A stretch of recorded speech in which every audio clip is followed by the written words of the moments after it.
April 24, 1800, Nation's Knowledge. President John Adams signed an act of Congress that established the Library of Congress. The law appropriated $5,000 for the purchase of books intended for the use of Congress members.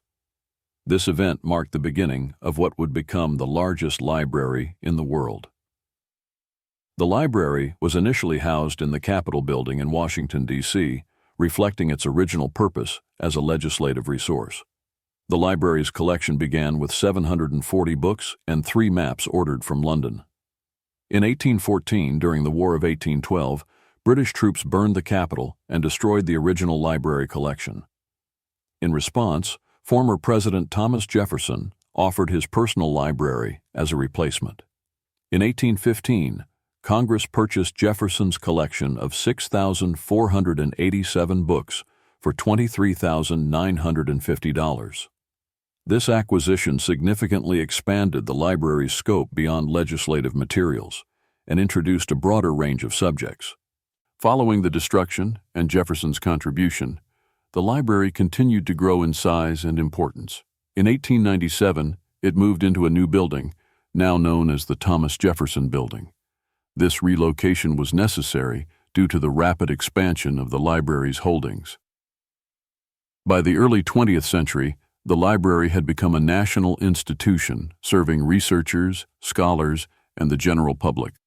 The Library of Congress played a pivotal role in preserving American cultural and historical records.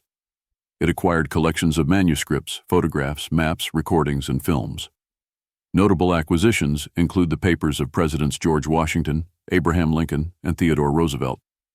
The library also holds drafts of the Declaration of Independence, the Gettysburg Address, and numerous original historical documents. The growth of the library paralleled advances in technology. In 1935, it began producing talking books for the blind. In 1967, it launched the National Program for Acquisitions and Cataloging, facilitating the sharing of bibliographic information. In the 1990s, it expanded its reach by digitizing its collections and making them accessible online. The American Memory Project, launched in 1994, was one of the first major efforts to provide public digital access to historical materials. The library also serves as the home of the U.S. Copyright Office. This responsibility was assigned in 1870 when Congress consolidated all copyright registration and deposit functions within the library. Today, the library maintains a comprehensive archive of copyrighted works, supporting both legal reference and cultural preservation. With more than 170 million items in over 470 languages, the Library of Congress functions as a national archive, a legal repository, and a center for research. It offers services to Congress, federal agencies, libraries, and the public. Its mission reflects the founders' belief in knowledge as essential to democracy.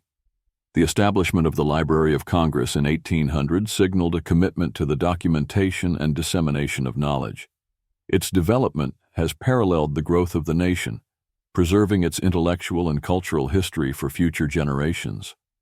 For enthusiasts of historical ephemera, visit history-collectors.com to find collectibles that might complement your collection. You can own a piece of history.